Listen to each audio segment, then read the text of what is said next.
this is good. We're doing this. Let's do it. Ready? Podcast material. All right. We're doing this. This is the real thing. This is it? We've just started. Hashtag podcast material. I love it. So that's it. That's the name of the podcast. It's hashtag podcast material. I think it makes sense. And the reason it makes sense is because I've known this guy, I think, about 3 years now. And we've always talked basketball. We've always talked sports. And the more and more we got to know each other, the more our basketball conversations kind of got more in depth. And we realized we kind of followed the same kind of stuff. And our conversations were resembling podcasts. Mm-hmm. And I know very recently you got into listening to a lot more podcasts, and we'll get into all the different kinds of podcasts we use and kind of listen to get inspiration. But we kind of finally just decided, like, hey, let's put some of our conversations on a recording. Let's do it. And put it out there. And put it on wax. Yeah, and let people know. Quote unquote. Give the people what they want. So quote unquote. So you said you wanted to be Jalen. I got a little bit of Jalen in myself too. But see, I'm gonna make it, kind of unique. I love for it. me. I love it. I'm gonna be me. And it's not Jalen, it's Champ. It's Tony Champ. Yeah. So that is Tony Champion, the man, the myth, the legend. No myth. No myth. He's very real. He's very no legend. Not a legend yet. Not a legend. Getting there. And I am Sean Steimel. Very, very happy to be doing this. We've been talking about doing this for a very long time. Yes. And it's finally happening. We are recording on a Tuesday night. On a Tuesday. Couple of nights before the draft. And I would venture to guess there's been enough time in between the final whistle of Game 7 that we can maybe touch on some stuff that happened in Oracle Arena? I think I'm getting over the hangover, the finals hangover. Okay. Is that what we're dubbing it? You see what I did there? I said dubbing it? Dubbing it. Boom. Yeah. Still a little bit hungover from it. The conference finals and the NBA finals, they were a bit stressful for me. That's an understatement. As a Warriors fan. Yeah. Down 3-1 in the Western Conference Finals to come back. I think that equaled 3 gray hairs. That's a good measurement. How many gray hairs? NBA Finals up 3-1. Yeah. And, with the obvious, drop of the ball, as they would say, I think that... Almost literally. I think that doubled the gray hair. So I think I'm at about 6 right now, scattered all over. So okay. All right. Well, I would say it could be worse, and I will speak for the other NBA teams when I say that to hear Warriors fans complain right now about how rough the NBA Finals was and how the Conference Finals was, it's you guys won 73 regular season games. Right. They were the best regular season team we've ever seen, mm-hmm. and for them to have a little bit of discomfort throughout the playoffs, I think would be the best way to say. Because I know it feels like 5 months ago that it happened, but Houston won a game against the Warriors in the playoffs. Mm-hmm. Portland won a game against Golden State in the playoffs, mm-hmm. and then they went OKC, took them to 7. Cleveland eventually beat them in 7. So I think it's funny a little bit that Warriors fans have that point of view of, it was so tough, that was so stressful. I understand it was, but you had 73-9. Like, there was no sort of stress during the regular season that, I don't know if it was too much of a bad thing. Let's think about it though. Like, there was a lot of discomfort throughout the regular season. Coming off to winning the championship last year. There was still a hate, like, they had an easy road ahead of them. Kyrie was hurt last year. This, that, and the other. They still had it easy in the conference finals last year, and and to come back this year with all of that hanging over their head, to win 73 games, to win that many games, coming off of a championship with a big target on your back. That's huge anyway. Agreed. As a player, I've been in situations where I've won league championships, section championships, and come back the following season and have to deal with all the targets on our back because you're not respected. Agreed. Everybody knows you. You're the one to beat for the following year. And, 73 wins. Me personally, I look at that as a championship in itself. You know, I mean, you can say, you know, best regular season team. You know, they did it. You know what I'm saying? And to do that after winning the NBA Finals the year prior is just insane. And to even make it to Game 7 of the NBA Finals this year, there's something to be said about that. It's pretty impressive if you ask me. Now, granted, I'm not satisfied. I'm not satisfied. It still hurts. It's going to hurt. There's going to be some decisions that need to be made in the off season. You know, we'll get to those. We'll definitely get to that. Dang, I guess I'm still hungover off of it. It sounds a little bit like it. That's fine. Now you mentioned that the 73-9 should be enough. That there's something to be said for it. I didn't say it was enough. Okay, you said that it should be considered a championship in and of itself. I consider it a championship in and of itself. Do you consider the 18-1 Patriots champions of that year? Know how hard it is to win 18 games in the football season? Because I know how hard it is to win 73 games in the NBA season. I'm not mad at that. No. You know, I'm really not mad at that. And people give them flack and crap about that. But it's like, I mean,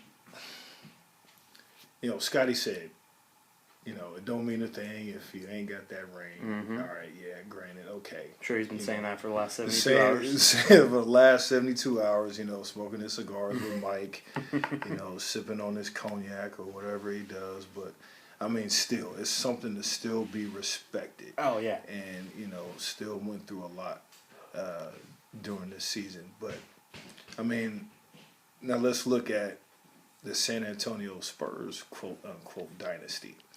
They never won back-to-back. Nope. They didn't win back-to-back. So, nope. You know, what about that? You know, nobody ever talks mess about that. No, believe me, But how boring they play. There are enough people who talk mess about Spurs. Right, very true. And very true. I would kind of equate this, I know you're not a big hockey guy, but the Chicago Blackhawks have a quote-unquote dynasty right now. They won 3 Stanley Cups in the span of 6 years, never won back-to-back titles. Now, I would argue to the day I die, it's tougher to win back-to-back in hockey than it is in basketball. But I think the word dynasty gets thrown around a little bit too easily. I do consider the Spurs a dynasty, even though it was never a back-to-back. Right. And the reason I consider that is because we either have to lower our definition of dynasty or come up with another word that means more than dynasty, because when the Blackhawks were not fighting for the Stanley Cup final, they had reached either the conference final or the second round of the playoffs. Now, the Spurs, you can kind of say the same thing. Up until the last couple of years, every year they were a title contender. They were in the discussion, and during the playoffs, they were right in the middle of things. Granted, they got knocked out of the first round of the playoffs. I believe that was the Clippers, and Chris Paul hit that nice little floater over Tim Duncan, I think it was. So we throw that word around a little bit too much, but I think this plays into your point that 73-9 should be considered something.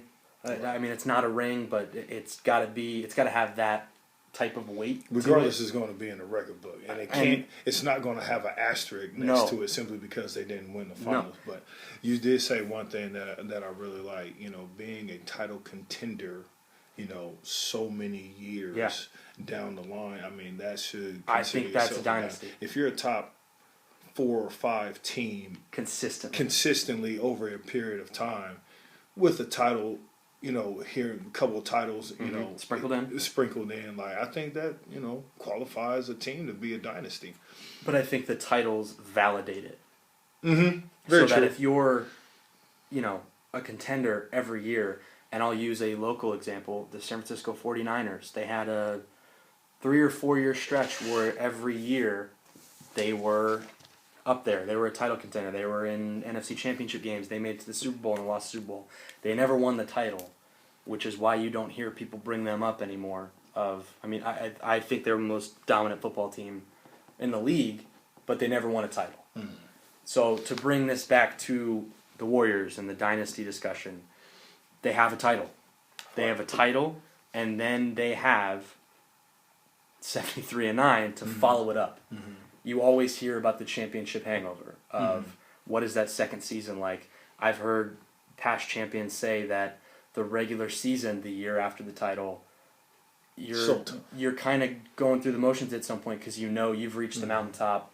You know you're going to have to turn it on during the playoffs, that you're not necessarily trying to win every game. You're trying to get ready for that playoff run. There's a sense of complacency there. Where I think that kind of adds into the importance of 73-9, that they did it after a title run.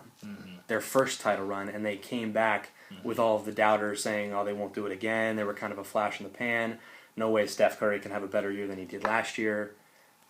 And they did it, and he did it. And they had a better year, and they went 73-9. And like you said, they reached a Game 7 in the finals. It's not like this year was a failure. Right. It's not like they fell flat on their face. Granted, when you are up 3-1 in a playoff series and you don't win, I consider that a failure. Right. Not the entire season, because the season was not lost, but to not walk away with a title, I think is bad. Right. Now, having said all of that, how in God's name did they not walk away with the title after being up 3-1 and having 2 games at home? How did that happen? What went wrong? They went away from what gave them 73 wins. Okay. Lack of ball movement, lack of player movement. Amen. Which, you see a couple players here and there trying to play hero ball. You see a couple players here and there. Not to mention any names or anything, but, Draymond Green, he's still young, but I think... Is he?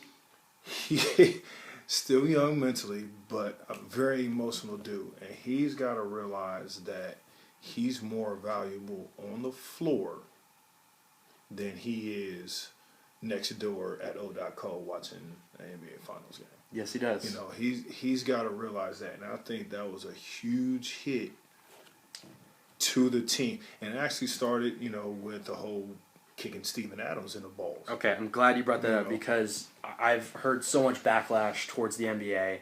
And, I mean, you heard it from Warriors fans when Adam Silver came out to do the trophy presentation. He was booed mercilessly. I'm surprised people know the name Kiki Vandeweghe. But I was shocked to see just how much outrage there was at the NBA for suspending Draymond Green. Because if you were outraged, I don't think you truly knew what happened to get Draymond Green suspended. He was not suspended for kicking LeBron James in the groin. Right. He was suspended for an accumulation of flagrant fouls. He was not suspended for a one-time offense. He was suspended for 4.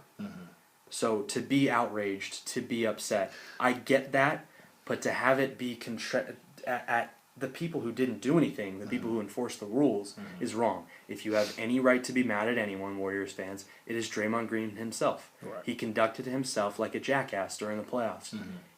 That's what you get. The rules are in place for that not to happen. You accumulate that many flagrant fouls, that many technical fouls, you sit. Those are the rules. Rasheed Wallace will scream at you that those are the rules. So I know they went away from what got them to 73-9, and I know Draymond Green takes the brunt of it. But what Warriors fans have to understand is that I think you only hear good things about the Warriors culture and how it's just a great organization and everyone's together and there's so much teamwork and they're all buddies. They all genuinely like each other. They all play for each other.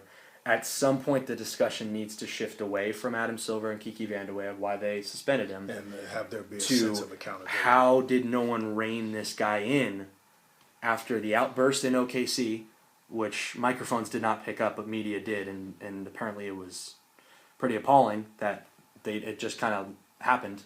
Granted, they ended up winning that series, but I mean, after the kick to Steven Adams, somebody had to have had a conversation with him and said, look, you are too valuable to this team, and you could argue he's the most valuable, even with the MVP being on the team, but somebody had to rein him in and say, look, we need your fire, we need your passion, but if it leads to fighting or flagrant fouls or technical fouls, you are hurting yourself, you're hurting the team, and you're hurting title chances. And I refuse to blame them losing the title solely on Draymond Green missing that game. but it had a large part of them losing that game for sure. But I'm still a guy who believes in momentum, and I think momentum is a very real thing in a playoff series.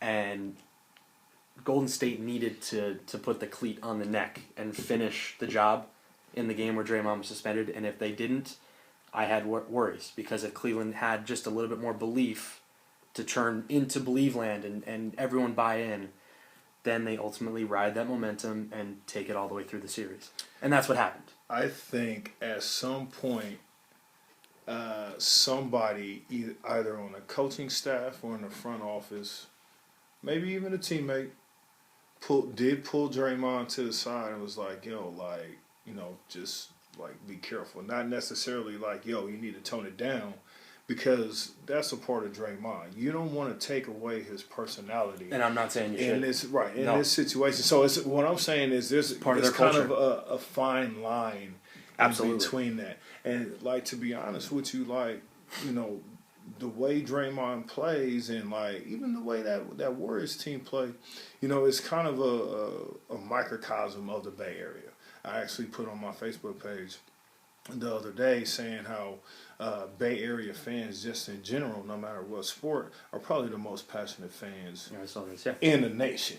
You know what I mean? Yeah. So, you know, that is a gift and a curse, you know, It is very because much we both. do feed off the successes and failures of our professional sports teams, and even to an extent our college teams as well. So when something like this, like Draymond gets, I'm not going to say kicked out, but he gets reprimanded for, you know, that last flagrant foul that was going to send him, you know, to street clothes. Yeah. It's, you know, it's going to be like, oh, you know, they're doing us wrong. You shouldn't make that call in that situation. It's the NBA Finals or whatever, blah, blah, blah. But if I'm in the organization, no matter what position I'm in the organization, whether if it's a teammate, a coaching staff, a trainer, or maybe in a front office, if I'm able to get to Draymond, I'm like, now at this point, I'm like, look, like everything's over. The season's over. The playoffs is over. Let's take a look back at these actions. There has to be a reflection period. You know, there has to be. It's got to be a reflection period, and I hope they address that in his exit interviews and some sense of accountability. And you know what? This is going to be a tough offseason for him mentally, because he's going to put... Not just him. Yeah, but, you know, there's already reports coming out of him talking about he blamed the loss of the Larry O'Brien. He put that solely on his shoulders. Now, granted, you know, that's... I greatly appreciate that as Never one guy's fault. a player, but it's not solely his fault. No. Now we got to look at, okay, we address his actions. Now let's look at how we make sure this never happens again. Never happens again, but let's also look at everything else that happened on a team. Yeah, it wasn't just him. It wasn't just his antics. You know, we just lost that click. I'm sorry, the Warriors lost that click. You can say we. Yeah, you know. I hate people who are sticklers about that. Yeah, when you're a real fan, you say we. Right, it happens. Right. Very true, and it's natural. But hold on, I do want to mention something that I completely agree with. That you can't fully rein in Draymond. You need him to be that animal, that crazy, passionate, fiery, all around the floor guy. The guy who's charging everybody up. You need him to do that, but you got to be able to get the best out of it and limit the worst. And I'll make the comparison. They're very different players, and he's not as crazy as this guy, but you could make the argument that Michael and Scotty don't have as many rings if Dennis Rodman isn't on that team, and Dennis Rodman is clinically insane. He was when he was playing. He was all about the antics, all about the craziness. But when he was going 100% and he was committed to basketball, you wanted that guy on the floor at the end of games. And you want Draymond on the floor to the end of games. You want him to do his antics and get everyone fired up. I've been in Oracle when Steph does stuff, and I've been in Oracle when Draymond does stuff. Somewhat equal in response. Draymond is loved there, and he gets that place. He gets that place going. Those are our guys. Where you still very much need every bit of Draymond Green, but you've got to limit the childish, immature stuff. A lot like what Michael and Scotty and Phil got out of Dennis Rodman. Very similar situations. Michael and Scotty, Steph and Clay, but I mean, Rodman did a lot of the dirty work for that team, and I think Draymond he'll is the same. learn. I think Day will learn. I think he will too.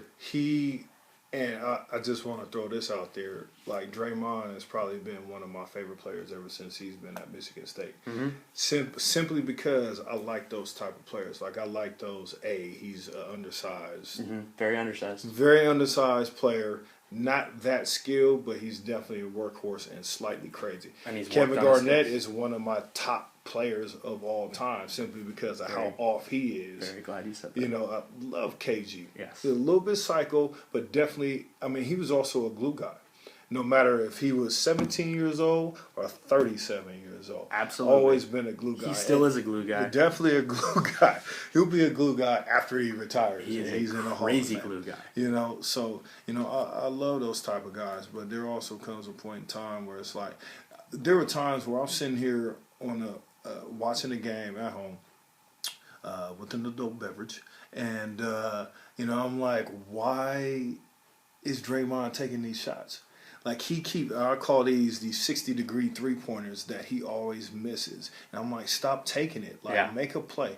Get to the rim, get a paint touch, and now let's play some defense. And then there's times where I'm yelling at the screen. I'm like, yo, you need to calm down, dude. Like, stop worrying about the refs.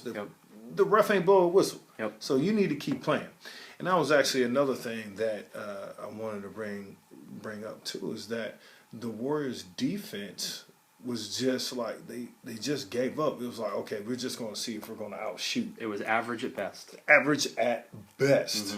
There's no reason why, absolutely no reason why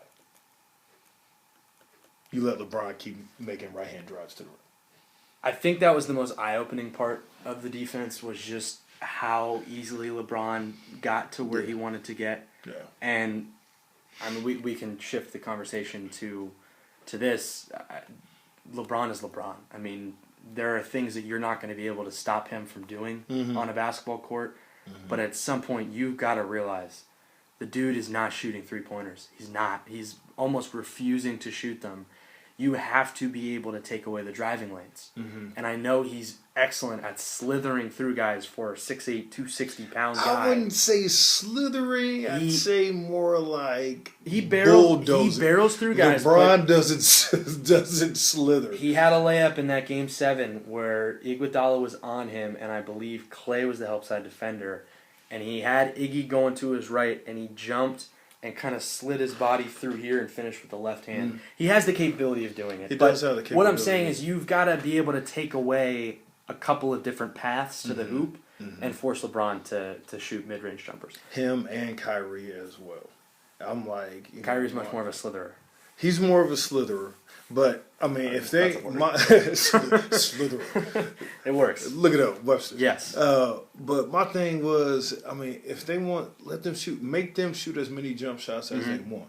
Kyrie's going to get hot. Man, that dude, his jumper's off rhythm, the most ridiculous thing. I mean, very Steph-like.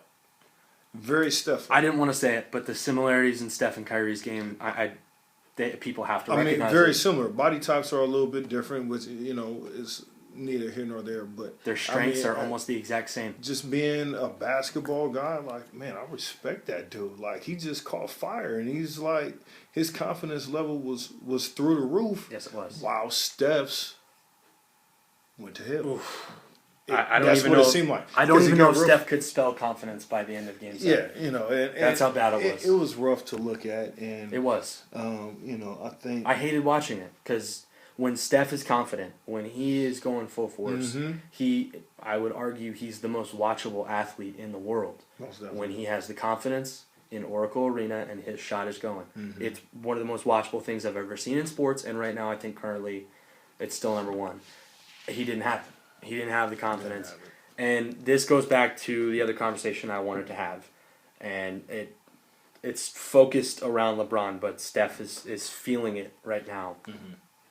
Steph played bad to his standards in the Game 7. I believe he still had 27 points, I think, is what it was. It's not like he no-showed Game 7. Right. He made a couple of, I would say, ill-advised plays towards the end, including an airballed layup, a behind-the-back pass thrown out of bounds, and a three-pointer that hit the side of the rim and then the backboard. 3 things that I don't think I've ever seen him do in the same basketball game in his entire NBA career. And I think people forget how rough his rookie year was. So I get it. He had his very, very poor moments in big moments. But let's not forget, he's a champion. He won last year. He's a champion. He's a 2-time MVP, scoring champ. It's not like we have to throw Steph out of every greatest player conversation, out of should he even have been All-NBA first team, should he be an All-Star. Like, this is the point of the NBA nowadays, and I think it's the point of sports that everything is so narrative driven. Yeah. I mean, literally as soon as Mo Spates missed that 3-pointer right at the end of the game, people were rewriting narratives that, this is a lost year for Steph. Oh, as soon as the game was over, the narratives were coming out. And LeBron does it for Cleveland, and that's another one I couldn't stand. That we're so driven by narratives that it gets to the point where the negative narrative wins. And this has followed LeBron the last 5 or 6 years. Even when he won in Miami, the narrative was, okay, he's won in Miami. Can he come back and win in Cleveland? Came back to Cleveland last year. He didn't win. The onus was, will LeBron ever win again? Is his time as the greatest player in the NBA right now over? Has he missed his peak? Is his prime over? You know why? All of these narratives kept coming up. You know why? Drama sells. And I get that. Drama sells. I get that very much. And, I mean, nobody's innocent in this conversation. It's human nature. We all get to that point where as soon as something happens, we want to think of the narrative, and the negative one sells. Drama sells. We get to that point. But, I mean, it was really, really infuriating seeing the past couple days of just how many people have simply forgotten what Steph has done the last 2 years in the NBA. Yeah, it was a stretch. It was a stretch that no one has ever touched, and I doubt we'll ever see it again. The shooting numbers that he was putting up during the year were unprecedented, and not only the numbers, but it was 73-9. I mean, it goes back to that. But the negative narratives have just taken over the positive narratives because even on LeBron's side, when he won the title, it was like, okay, what's next? What does he do next? Does he go to the Olympics? Like, I think an hour after the game, somebody was asking him, are you going to play in Rio? We get to the point where we're so focused on narratives that it's detrimental to these guys. LeBron, and I'll finish this up and I'll give it back to you. LeBron has gone through so much hate through the past probably 6 years, dating back to when he left Cleveland to go to Miami. He became the villain with one bad decision. Almost everything else he did from 2010 to winning Game 7, he should have been a hero. He's a superhero. If Steph's the most watchable basketball player, LeBron's number 2. I mean, he's right there. His numbers, I mean, he just put together a 13-year stretch that we'll never see again. He stayed at his prime for 13 years and actually got better through those years. His shooting numbers got better. I mean, you can give him all the accolades you want, but the last 6 years, he was hated. There was vitriol towards LeBron James. And I think some of it was warranted. He made a tough decision and did it in a very, very poor way by going on television. But it got to the point where it looked like people didn't want LeBron to succeed. And it was so Warriors heavy that everyone wanted to see this Warriors team do well. And it was almost laughable that LeBron was even... I mean, you think LeBron can compete with this team? It got to the point where I think the reason LeBron gained that next title, got over the hump in Game 7, was I think he was telling himself in the back of his mind, I have a chance to be the hero again. I have a chance to get back to the top of the mountain and get my place back. And I don't want to be the villain anymore. I want to be the good guy. I want to be the winner. I want to be the victor. And he finally got there. And I think that mindset had to play in to that Game 7 performance because I want to ask you this. Have you ever seen a more important blocked shot in NBA history than his chase down block on Iguodala. That's huge. I've thought about it the last couple of days. It's the norm for him.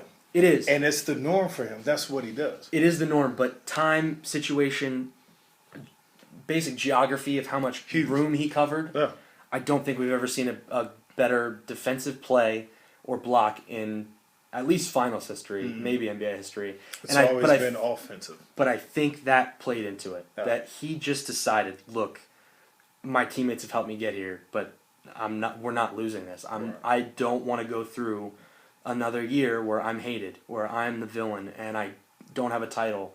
I think that played into his play. I think, what's the saying? More money, more problems. Yeah. I also feel more fame, more problems. Very much so. LeBron's been the man since his freshman year of high school. Yep. I remember him.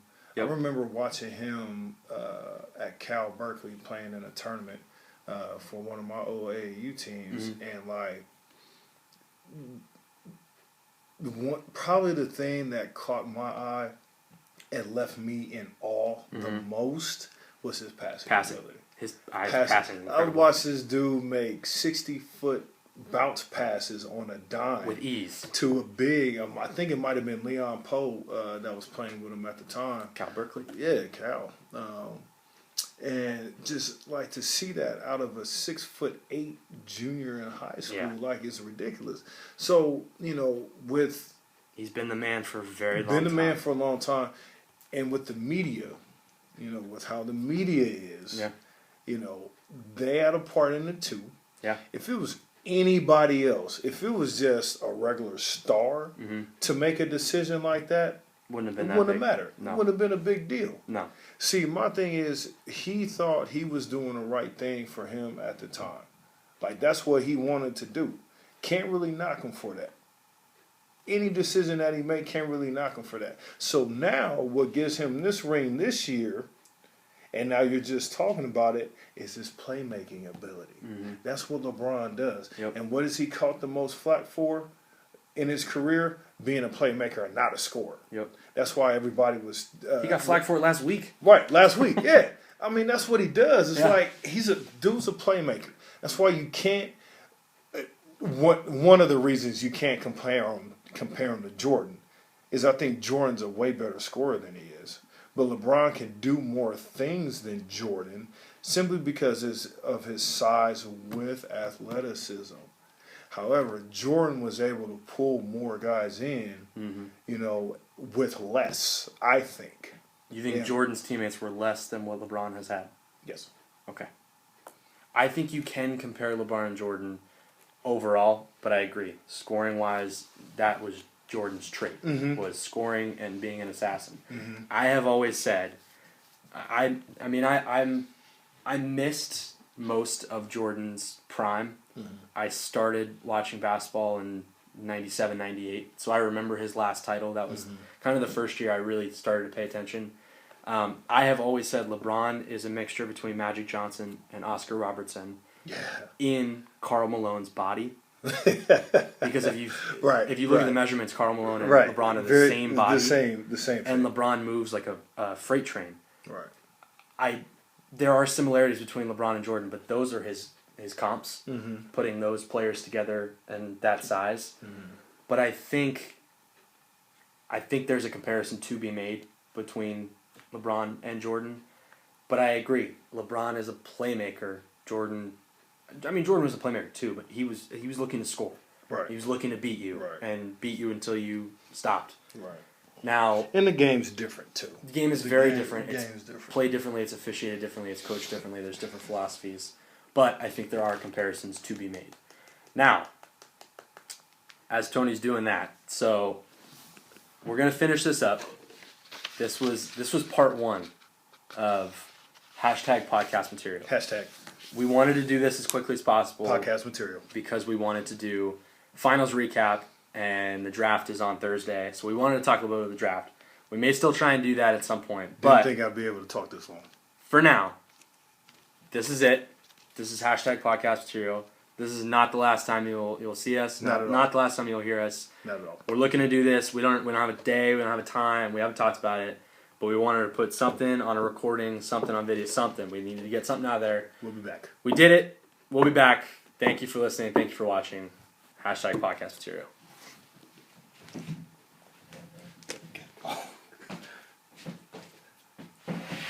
Do we have to sprint out of here? Possibly.